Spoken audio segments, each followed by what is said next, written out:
Muy buenas noches y bienvenidos a un nuevo programa aquí de Mujeres en Agricultura TV. Hoy estoy acompañada de dos abogadas. Tengo a Anne-Marie Hansen, que es jueza. ¿Cómo estás, Anne-Marie?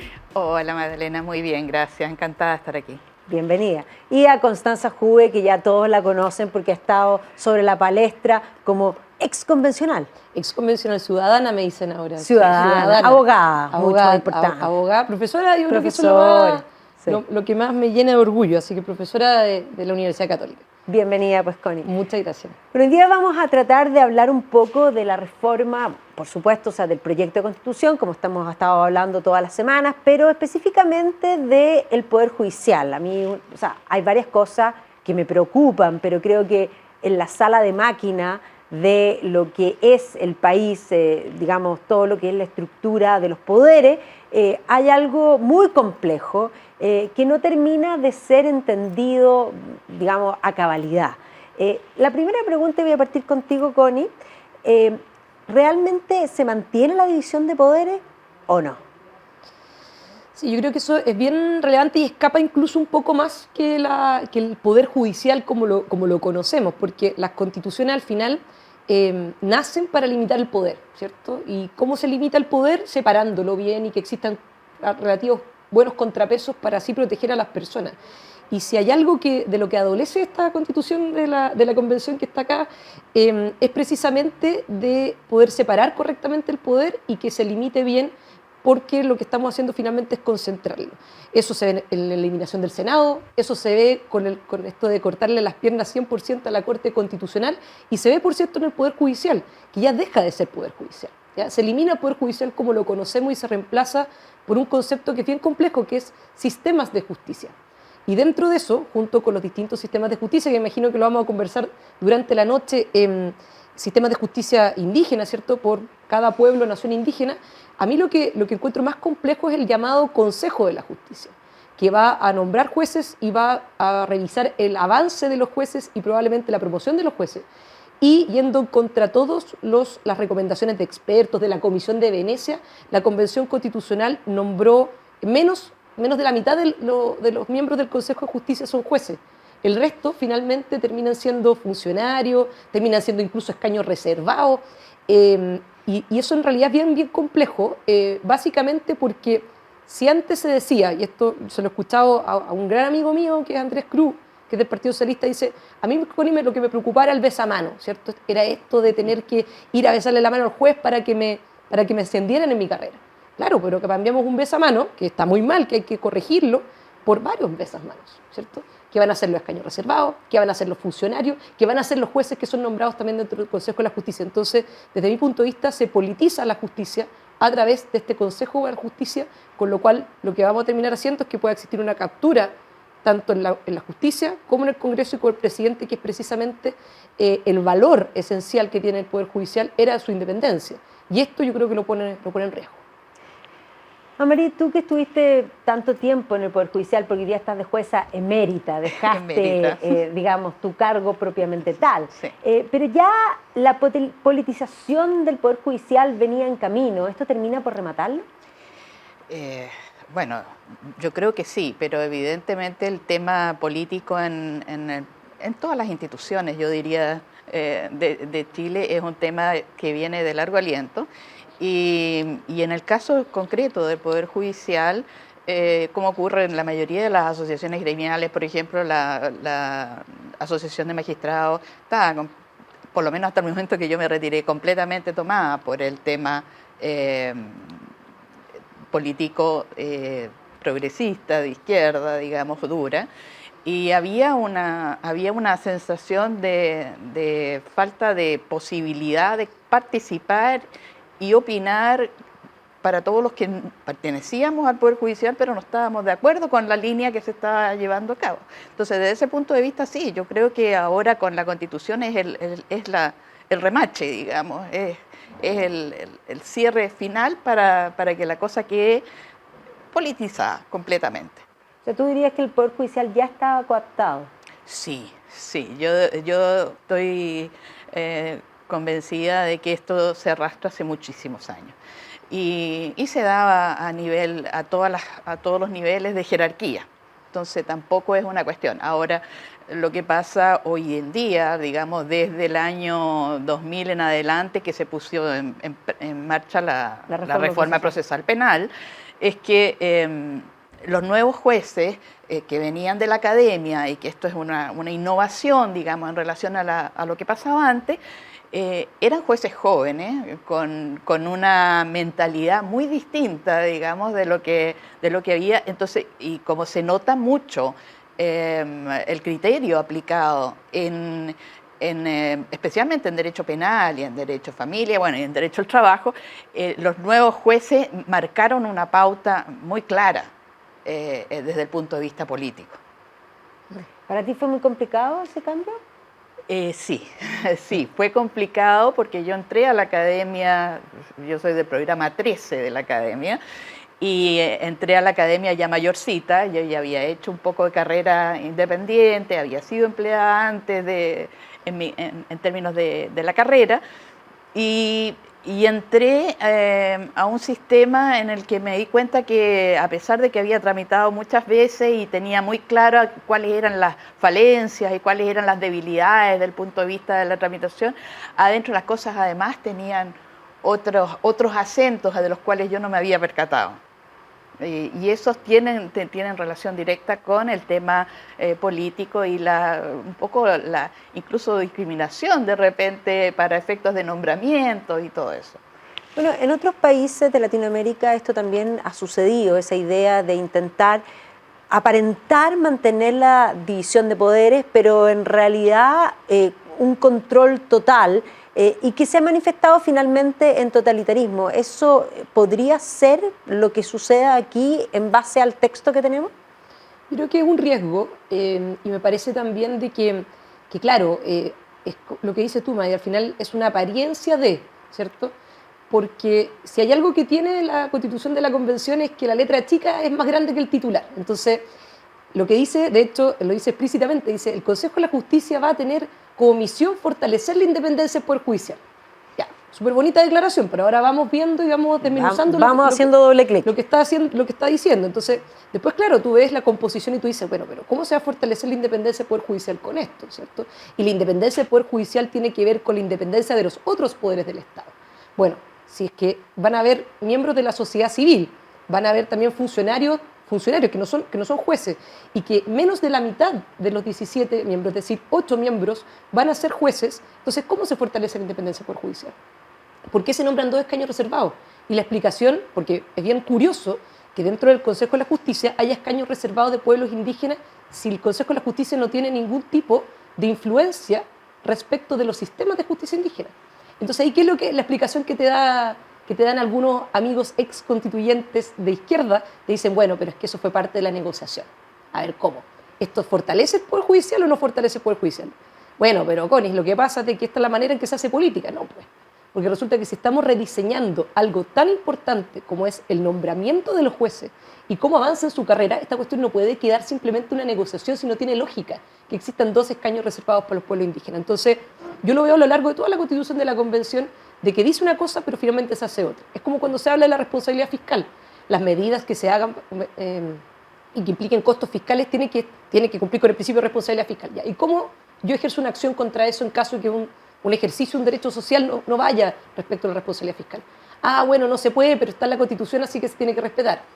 Anda, o sea, como pongámonos serios en este sentido. Entonces, yo creo que el Poder Judicial no es la excepción, y me preocupa mucho porque si hay algo que finalmente termina minando las democracias, ocurre precisamente cuando tú afectas la independencia e imparcialidad de los jueces. Y desde mi perspectiva, creo que en esta Constitución de la Convención se genera eso. Se genera cuando tú dices que los tribunales tienen que resolver con enfoque de género, por ejemplo. Ya no es solamente el enfoque de género para el nombramiento, sino que tiene que resolver con enfoque de género. ¿Qué significa eso? ¿Significa que en un caso de familia, de custodia de niños, se va a tener que resolver en favor de la mamá solamente por el enfoque de género? En circunstancias que es normal que se favorezca a la mamá, pero ¿qué significa podría no serlo, enfoque claro. de género, ¿no? ¿Qué significa también resolver con un enfoque de plurinacionalidad? ¿Qué es eso? Pareciera, ¿cierto?, que condiciona también la imparcialidad de los jueces. Entonces, a mí me preocupan esas 2 cosas, que los 2 grandes principios que tienen que ser respetados para que exista una democracia sana que es la independencia del Poder Judicial frente a los otros poderes, como el Ejecutivo y el Legislativo, y la imparcialidad de los jueces, es decir, la justicia ciega, ¿cierto? Tiene que tener una venda en los ojos al momento de aplicar derecho, tenga que resolver con un cierto enfoque, a mí al menos eso es algo que me preocupa y creo que se pone en riesgo. O sea, es como que le hubiesen hecho algunos hoyitos en las vendas.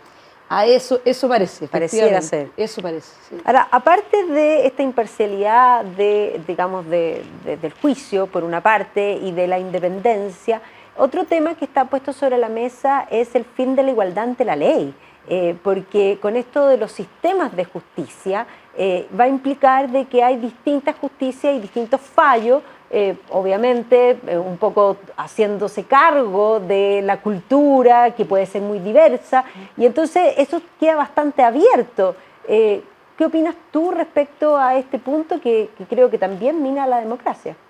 De todas maneras, o sea, estoy totalmente de acuerdo contigo. El punto más grave, además, dentro de todo lo grave que puede implicar hacer distintas justicias dentro de un mismo país, que evidentemente significa una desigualdad ante la ley, es el problema de que estas legislaciones supuestamente indígenas no están por escrito en ninguna parte, no existen códigos, no existen leyes, son costumbres y son voluntades propias de los loncos, de las autoridades indígenas. Entonces no tenemos ninguna certeza, ninguna certidumbre de cuáles son los criterios que se van a tomar para fallar este tipo de causa, y evidentemente hay un problema grave cuando pensamos en que aparentemente dentro de la legislación o dentro de los criterios, digamos, de legislación indígena, hay delitos que nosotros, el común de los ciudadanos, estimamos graves y que tienen grandes penas, y que ellos estiman que son absolutamente casi un accidente en el camino, una situación menor, como pueden ser el caso de las violaciones, como pueden ser el caso de ciertas, incluso muertes en determinadas circunstancias. Entonces, estamos hablando de ética, de morales distintas. Bueno, eso se hace bastante complejo, sobre todo si pensamos en la región metropolitana, donde efectivamente van a coexistir los sistemas. ¿Es esto, Connie, una especie como de Transantiago? Es decir, de tirar un sistema y no están listos ni los paraderos, ni las tarjetas VIP, ni ninguna de las cosas, y por lo tanto es como la peluquería, contigo aprendo en el camino.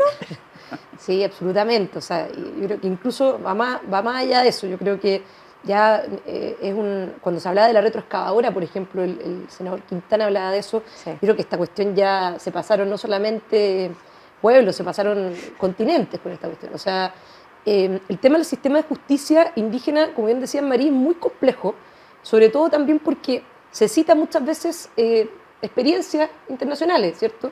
Pero resulta que las experiencias internacionales queda claro que se aplica entre indígenas, ¿ya? La justicia indígena. Y segundo, también se establecen ciertos límites en cuanto a las materias.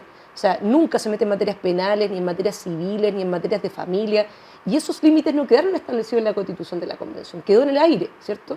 Entonces, esa falta de certeza en algo tan importante como es la justicia, como significa resolver conflictos jurídicos, obviamente que genera una incertidumbre tremenda y, por supuesto, nuevamente se pone en riesgo un elemento que es central de la democracia, que tiene que ver con que los conflictos jurídicos los resuelve el Estado, lo resuelve con el criterio de igualdad ante la ley, ¿cierto?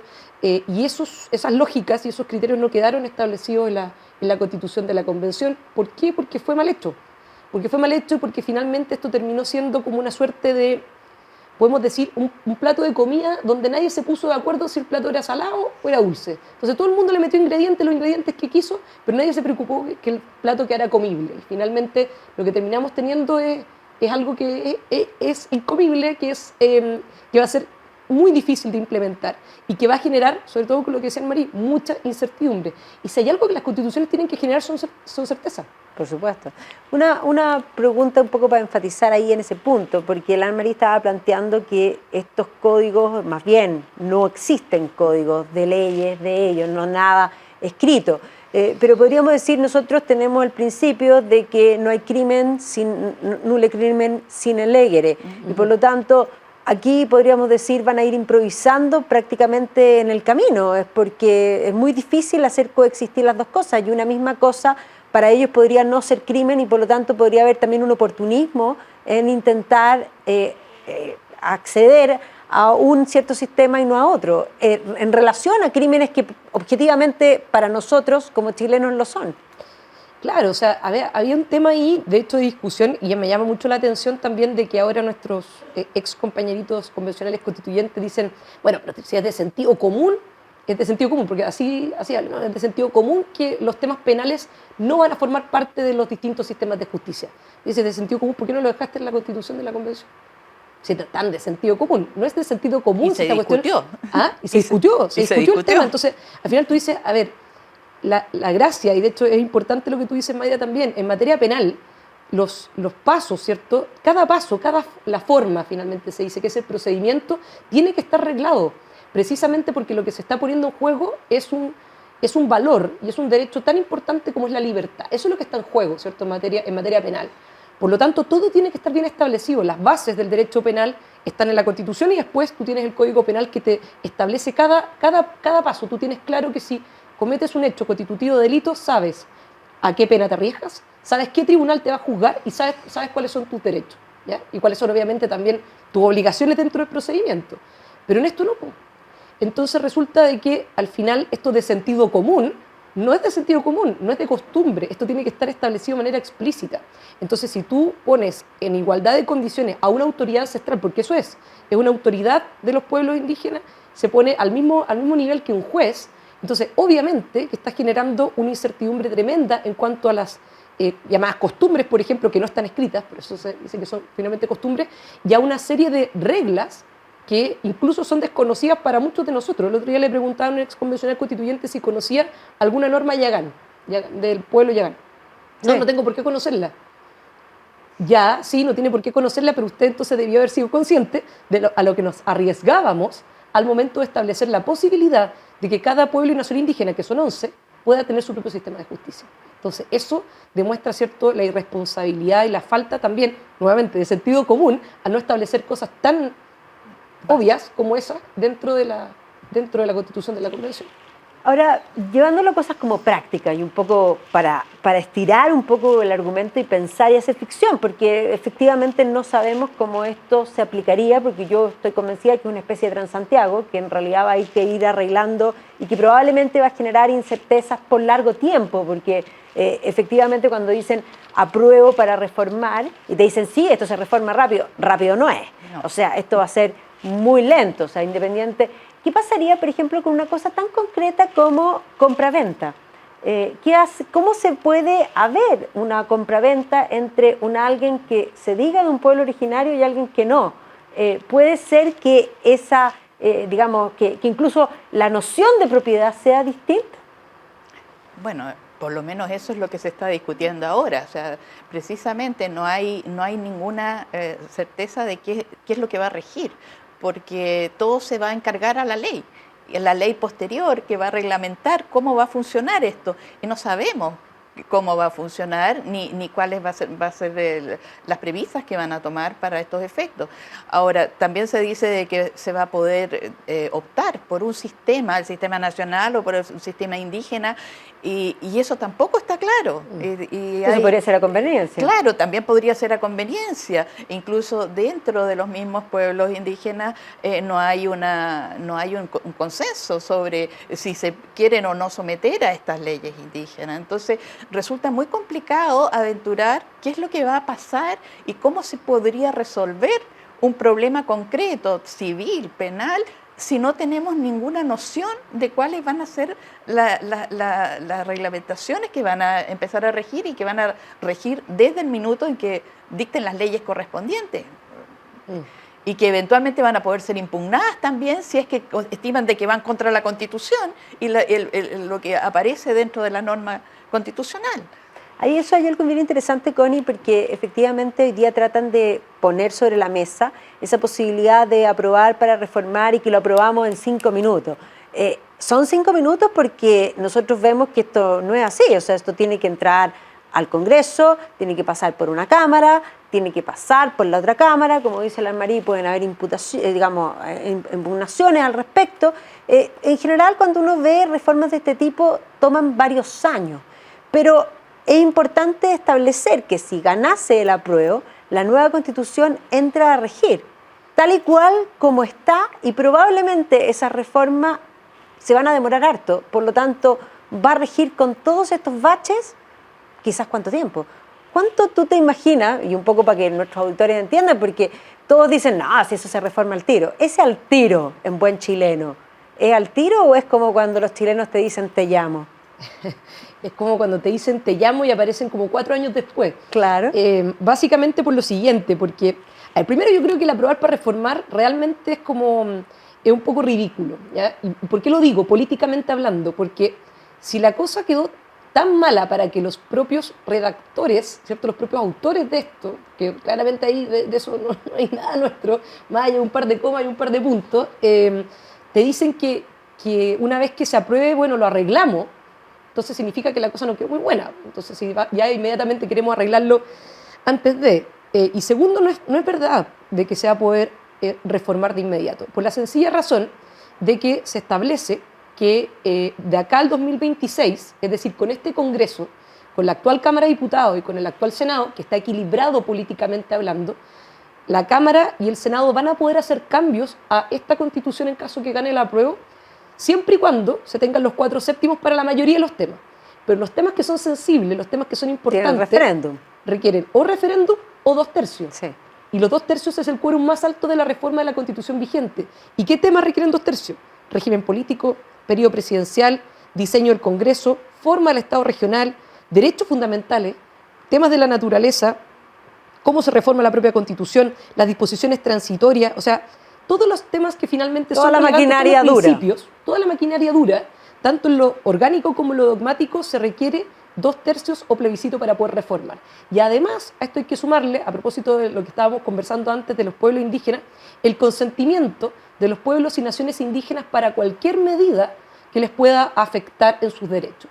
Y tomando en consideración que la plurinacionalidad, que quiere decir tener distintas naciones dentro de un mismo país, cruza todo el texto, tanto en las autonomías territoriales indígenas de Arica a Punta Arenas, que tienen personalidad jurídica y patrimonio propio, que tienen autogobierno, que tienen libre determinación de los pueblos, que tienen sistemas de justicia distintos, cuya propiedad goza de especial protección, donde el derecho a restitución de tierras se utiliza como una medida preferente de reparación, donde los pueblos y naciones indígenas tienen representación y escaños reservados en todos los órganos de representación nacional, regional y local, incluyendo consejos municipales, pareciera que todos los temas que cruzan la Constitución de la Convención va a requerir ese consentimiento y les va a afectar. Entonces, esos dos candados hacen que sea muy difícil que en los próximos 4 años puedan haber reformas profundas a la Constitución de la Convención. Pero más allá de los candados, yo me voy a una cosa práctica, porque yo creo que es importante que dimensionen nuestros auditores lo que en tiempo se podría significar. Pongámosle que efectivamente entran las reformas, tienen que pasar por los diputados, por el Senado, más allá de los 2/3. Generalmente una norma que se va a cambiar, ¿cuánto se ha demorado en la historia en que se apruebe? Pensemos que consiguen los 2/3, pero nunca es rápido. Claro, o sea, después de eso pasa la implementación de las leyes, y ahí para un cambio de estas características y con una Constitución tan larga como esta, ¿ya? Para quienes nos están viendo, la Constitución vigente, la que nos rige, ahora tiene 143 artículos permanentes, ¿ya? 143. Esta Constitución tiene 445, 388 permanentes y el resto son transitorios, 388 permanentes, es decir, más del doble de lo que tiene la Constitución vigente. Y en la Constitución vigente todavía encuentras leyes que son, comillas, preconstitucionales, o sea, leyes que si hoy día tú la contrastas con la Constitución, todas son inconstitucionales. De hecho, hay normas del Código Sanitario que fueron declaradas inconstitucionales en el camino y ya han pasado, 40 años, pero de una vigencia real, 30 años de la Constitución actual. O sea, en 30 años todavía encuentras leyes por ahí y por allá que son inconstitucionales. Entonces, imagínate con un cambio de estas características, la manera en que esto se va a implementar va a demorar, no años, van a demorar un par de décadas, porque además se mete en todos los ámbitos, o sea, y está bien, o sea, las constituciones efectivamente sí tienen marco, pero la Constitución vigente algo agarró de la tradición constitucional previa. Y aún así todavía encuentras normas que son inconstitucionales porque porque no cuaja, ¿cierto?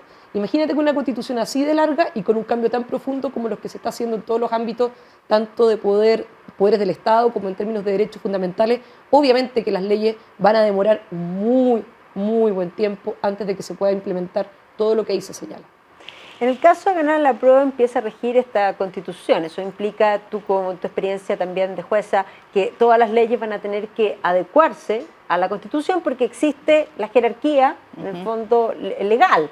Eso va a ser ya un caos per se, pensemos en los tribunales como concepto. Claro. Bueno, además que parte del concepto nuevo de esta Constitución es eliminar un montón de jerarquías. O sea, dentro del Poder Judicial se elimina también la jerarquía. Ya los ministros no son ministros, son jueces. Todos van a ser jueces, por igual. Jueces de primera instancia, jueces de segunda instancia, pero son jueces y no van a tener ningún tipo de título honorífico ni ninguna gracia. La única diferencia aquí va a ser la función que cumple cada uno dentro de su ámbito. Entonces, hay un tema ahí con la falta de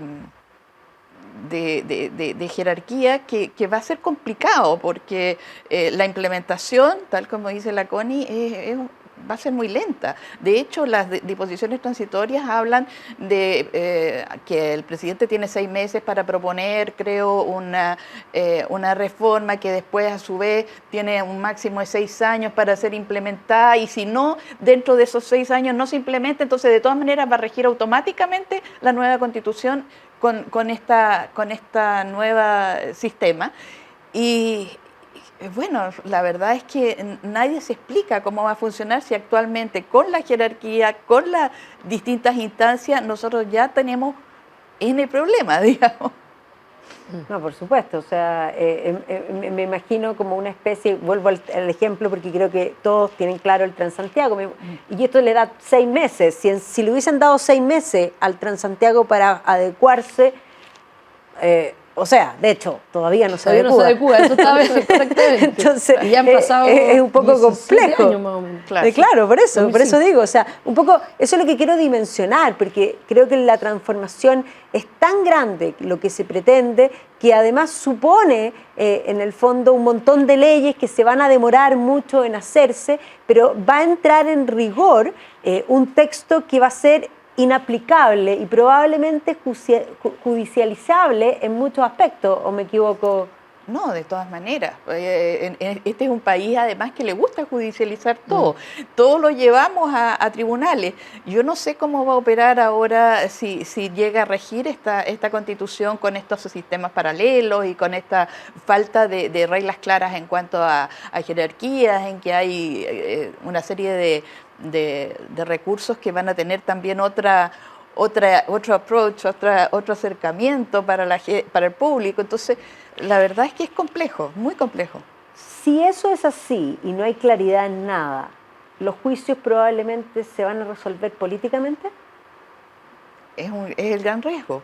Claro, ese es el gran riesgo. Es judicializar la política, finalmente. Exactamente. Porque, o sea, si tú pones un caso en concreto, por ejemplo, el derecho a la vivienda, ya que está tan en la palestra y con toda la razón, que la Constitución de la Convención dice el derecho a una vivienda digna y adecuada, que sea asequible, que esté bien ubicada, que sea apta para la reproducción familiar, que sea, bueno, creo que dice algo así como accesibilidad y además que sea asequible, o sea, ocupa básicamente los mismos conceptos.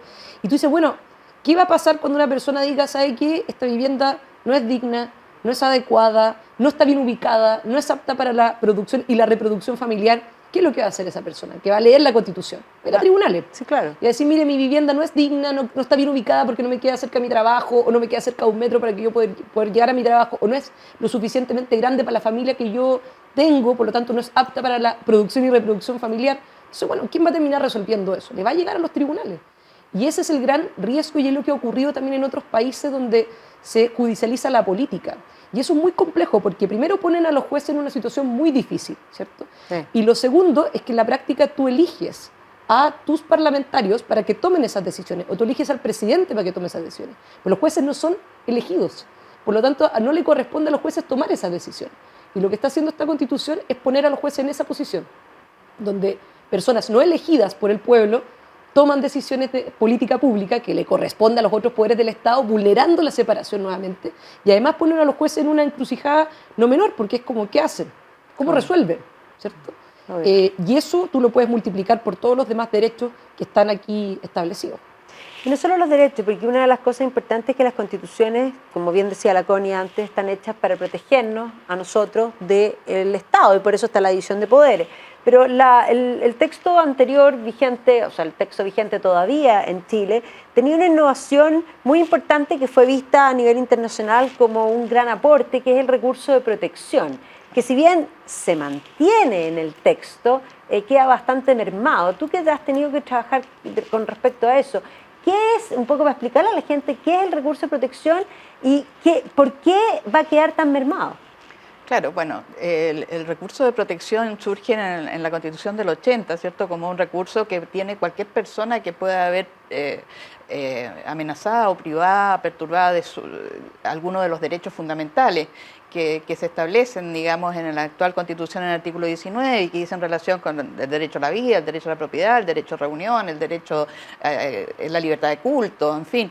Entonces, cualquier persona que se sienta afectada, perturbada en esos derechos, hoy tiene la posibilidad de recurrir ante la Corte de Apelaciones respectiva, que corresponde a su domicilio, para que se resuelva de forma inmediata, previa, digamos, explicación por escrito de cuál es la afectación del derecho específico que se trata y cómo se está viendo afectado, y se paralice esta situación y se enmiende si corresponde. Y eso en una forma bastante rápida.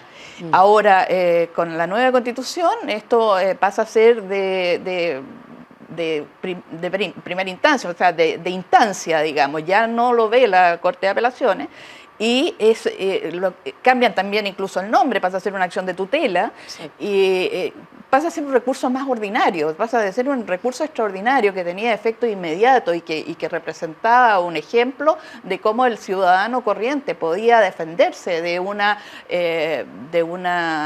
agresión del Estado o de personas, a un recurso corriente. Y si bien la Constitución, el proyecto de Constitución señala de que esto deberá ser visto por primera instancia en forma preferente, la verdad es que eso es una cuestión absolutamente simbólica y relativa, porque si partimos de la base que el Poder Judicial, o sea, los tribunales en este minuto están colapsados de trabajo de toda la vida, siempre han estado con una carga de trabajo superior a lo que pueden manejar.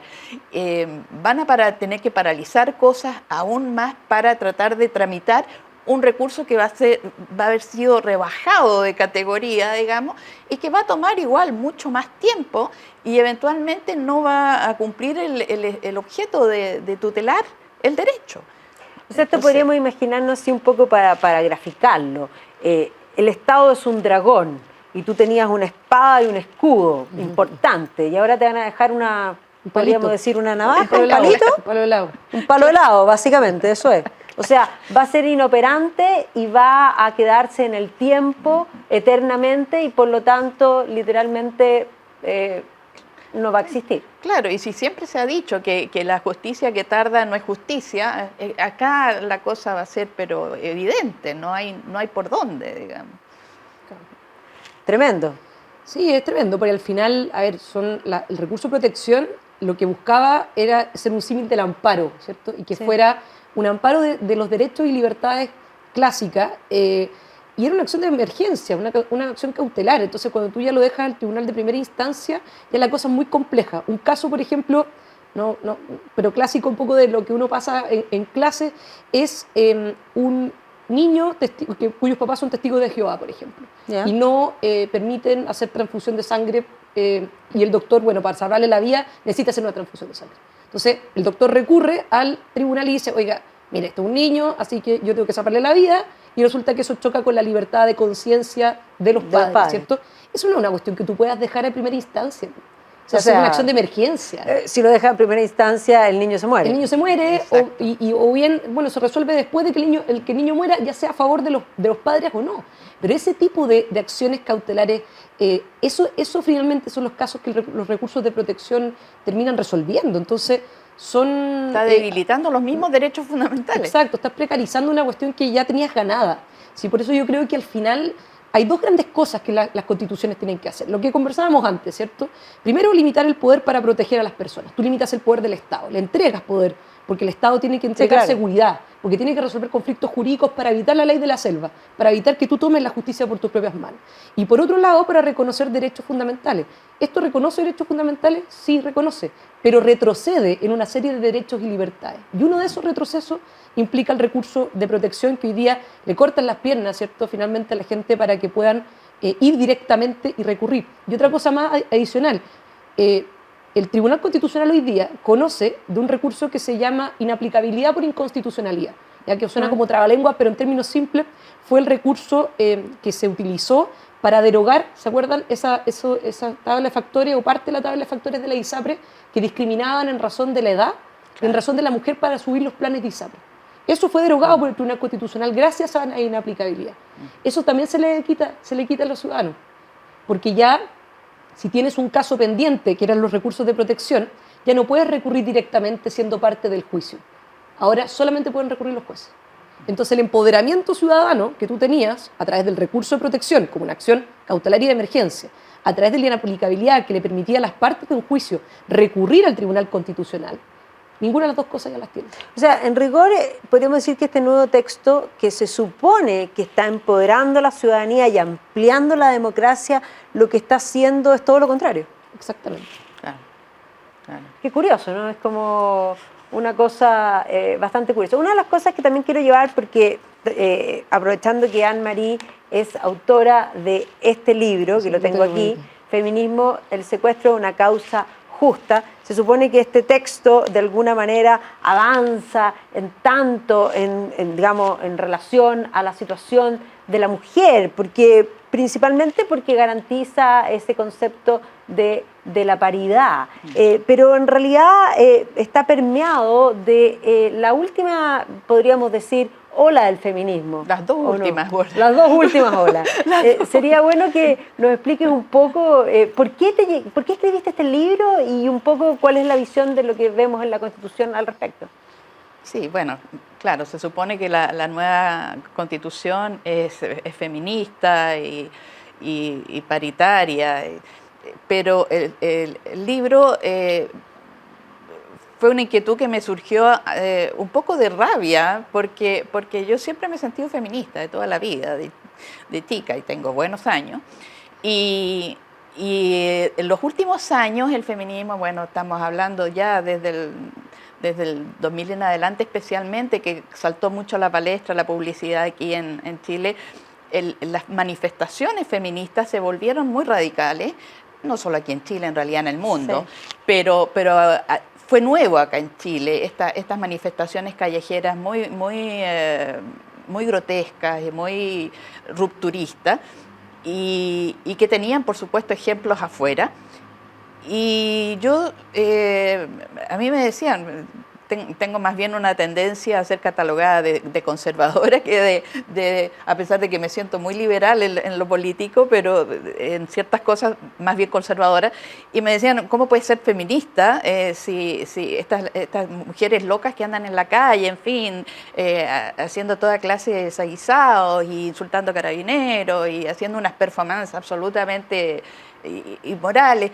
Y yo decía, es que eso no es feminismo. La verdad es que el feminismo, hay mucho feminismo, pero hay que remontarse un poco a la historia, y que la historia, podemos llegar, así lo pongo yo un poco en la historia de mi libro, de que podemos hablar ya desde el siglo XII para adelante, que las mujeres se empiezan a manifestar como personas y se rebelan ante estas limitaciones que se les pone por la sociedad, por la iglesia y por los hombres, que son los que están a cargo del poder.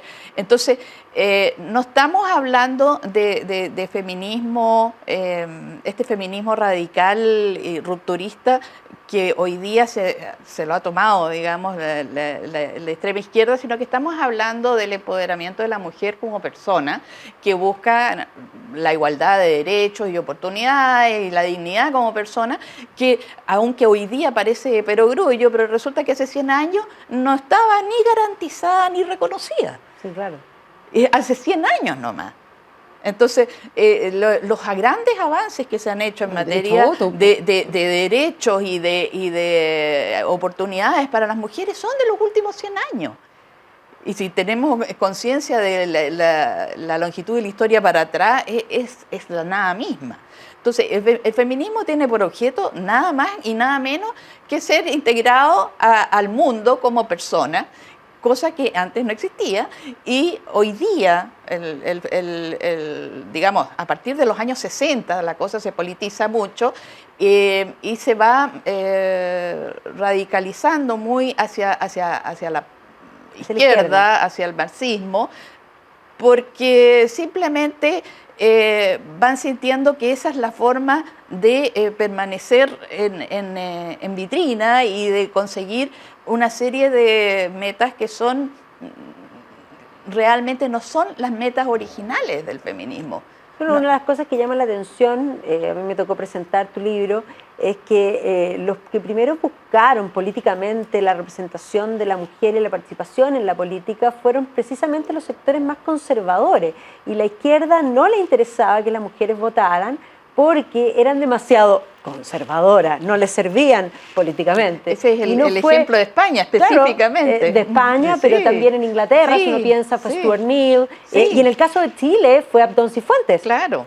Al principio la izquierda se dio cuenta que las mujeres no querían arriesgar muchas cosas, sino que querían simplemente tener la posibilidad de educarse, tener la posibilidad de participar, tener la posibilidad de ser reconocidas como personas. Y evidentemente la izquierda estimaba que eso no le rendía réditos suficientes en materia de votos, por lo tanto no lo consideraba. No lo considera. En el texto constitucional, a ustedes que les tocó discutir este tema, el tema feminismo radical se vio permeado totalmente, ¿no es cierto?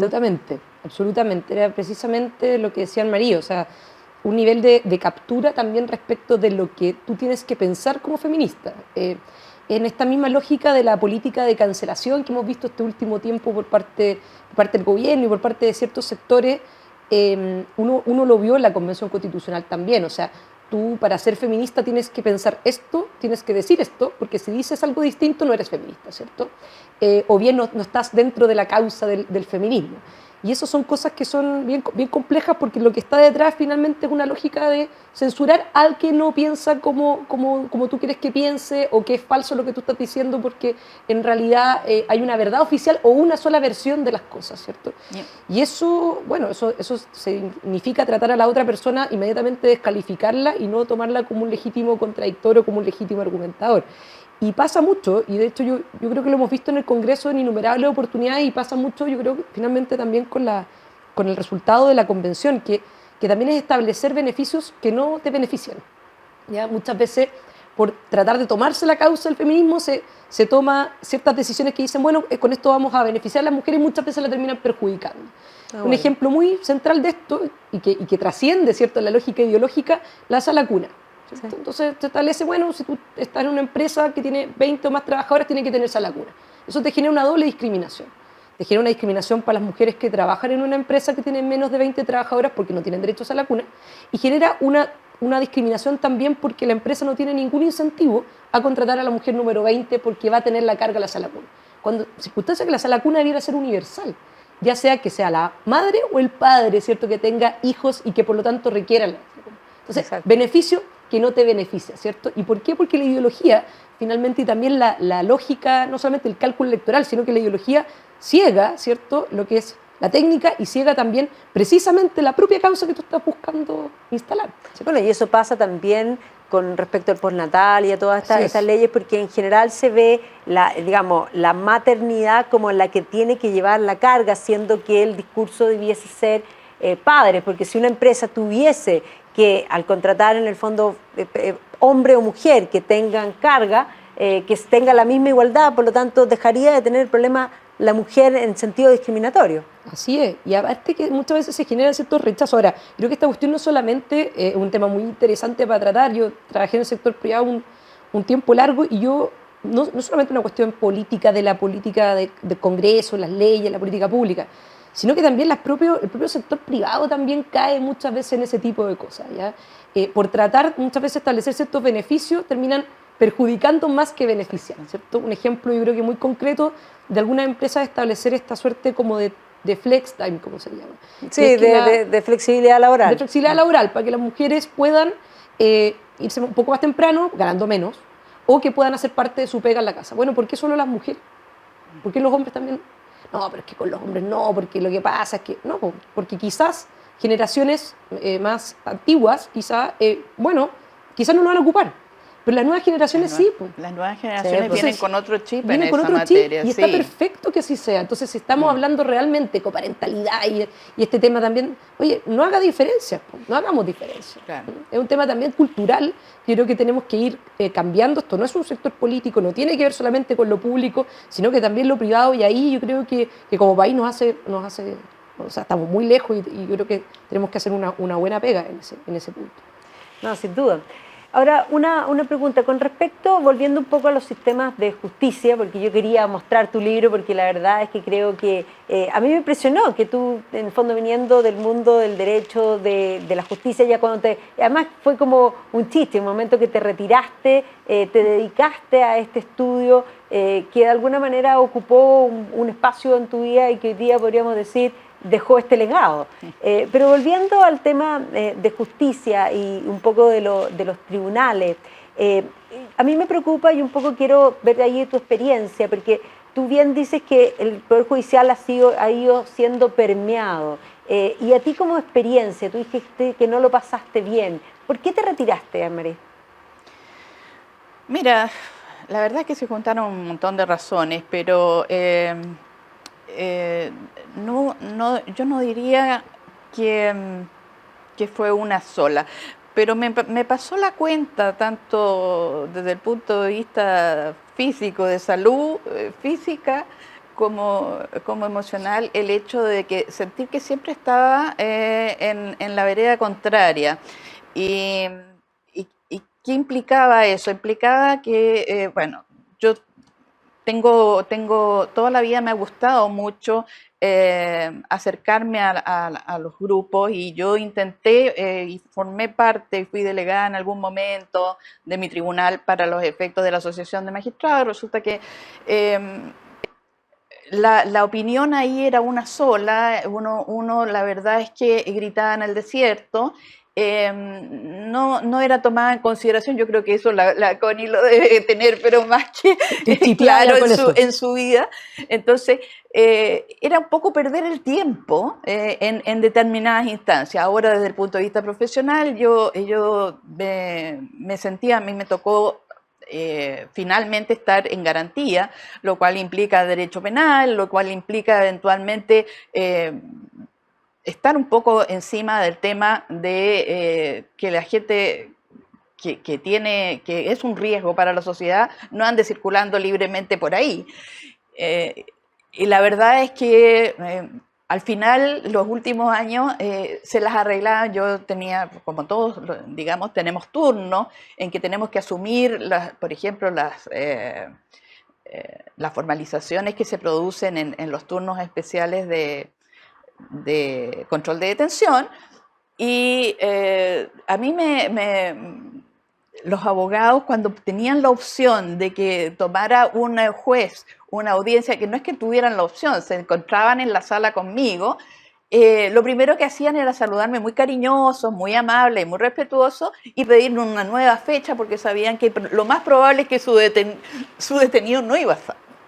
O sea, podríamos decir que ya en la operativa, antes de todo esto que se va a imponer, había una justicia acomodada para ciertas causas, principalmente en favor de los, digamos, delincuentes más que de las víctimas, que eso se manifestó. El tema sí, el tema de que las víctimas no han sido consideradas dentro ya a partir de la reforma para adelante, es Vox Populi, todo el mundo lo sabe, lo han comentado, y también la forma como se ha desempeñado el Ministerio Público y todo esto es un tema distinto. Yo todavía alcancé al principio a ejercer jurisdicción común y a estar con el sistema antiguo, donde el juez probablemente no haya sido la panacea, ni mucho menos. Había muchos problemas porque los juicios se alargaban y todo, pero el juez investigaba todo.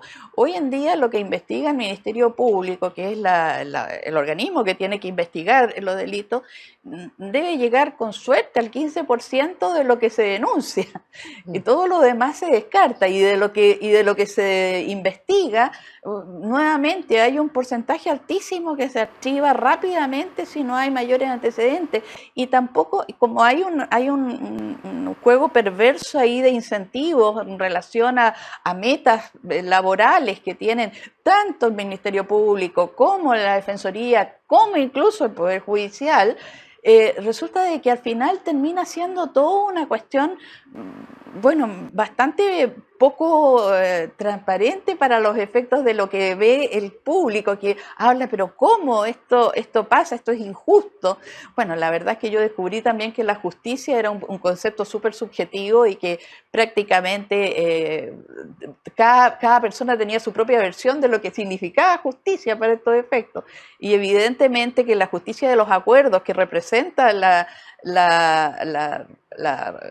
reforma procesal penal no es lo que la gente entiende. Y ahí respecto, y con esto terminamos un poco, Connie, respecto a las víctimas, esto que ya plantea la Marí, que ya venía de alguna manera en lo práctico manifestándose, hoy día se pone en forma explícita en el nuevo texto, que quedan totalmente fuera. Sí, claro, el tema de la seguridad, el tema también de privilegiar, ¿cierto?, bueno, condenados y en general privilegiar un poco, está bien, yo creo que quienes están privados de libertad tienen que rehabilitarse para poder reingresar a la sociedad, pero otra cosa distinta es que tú dejes fuera en la práctica a las víctimas, y nosotros propusimos la creación constitucional de la Defensoría de las Víctimas, y eso fue rechazado en varias oportunidades, en distintas comisiones. Propusimos también de que aquellas personas que al final del día, por falta de servicio, por falta de seguridad por parte del Estado, también pudieran eventualmente tener indemnizaciones, también se rechazó. Sin embargo, que los privados de libertad tengan un derecho, una suerte de derecho preferente para poder votar, o eventualmente que puedan ser candidatos, cosa que es bastante compleja. Bueno, ese tipo de cosas se terminaron privilegiando, y obviamente que eso te genera un mundo al revés, es atentado contra el sentido común. O sea, yo creo firmemente que lo que está fallando el país en términos de lo que es de los privados de libertad es la rehabilitación, obviamente, la reinserción social, pero que esa parte como que está muy subvalorada y es quizá la patita más importante. El tema no es sacarlos de circulación solamente, listo, lo sacaste de circulación, vuelven. Como reciclarlo. Como reciclarlo, no, obviamente que no. Pero otra cosa bien distinta es dejar a las víctimas de lado, ¿no? Y en este caso el Ministerio Público efectivamente tiene incentivos para aplicar el principio de oportunidad, tiene incentivos para cerrar causas rápidamente en circunstancias que lo que debiera hacer es dedicarse completo yo creo que hay muchos fiscales que lo hacen responsablemente, hay otros que quizás no tanto, y yo creo que además faltan recursos, faltan fiscales, falta en el fondo un poco más falta Estado finalmente en eso para que puedan cumplir su rol. Y ningún gobierno se ha hecho cargo en realidad con políticas públicas efectivas de lo que es el sistema carcelario, de lo que es la rehabilitación, o sea, ni hablar de lo que fue el tema del Sename. O sea, las platas y las políticas públicas no están donde deben estar, entonces se culpa después al mensajero. Sin duda. Así es. Bueno, les agradezco a las dos por esta conversación. Yo creo que quedó más que claro para todos los que nos están viendo que probablemente la justicia tan justa ni tan ciega va a ser si es que este nuevo texto es aprobado. Así que les damos las gracias. Gracias, Connie. Gracias, Anne-Marie. Gracias a ti. Y nos vemos la próxima semana.